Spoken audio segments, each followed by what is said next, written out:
Hello everyone, in today's video, I'll show you on how you can connect your headset to Xbox One with USB. So there's multiple types of USB out there. So for example, if you're using something like a USB dongle that's basically wirelessly connected to your headset, it could also work. So generally, you just have to plug this USB plugs onto the actual port of your Xbox One. So it's going to be behind the console. You just want to choose any one of the USB ports right here. Plug your USB port headset or USB plug onto the port of Xbox One. And off the get-go, it will be compatible and ready to use. But before you do that, you actually have to change the audio output to your Xbox One.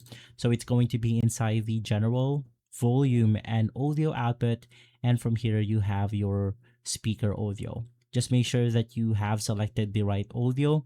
So in here you have the headset format. Make sure that you use the headset that is currently plugged onto your Xbox One.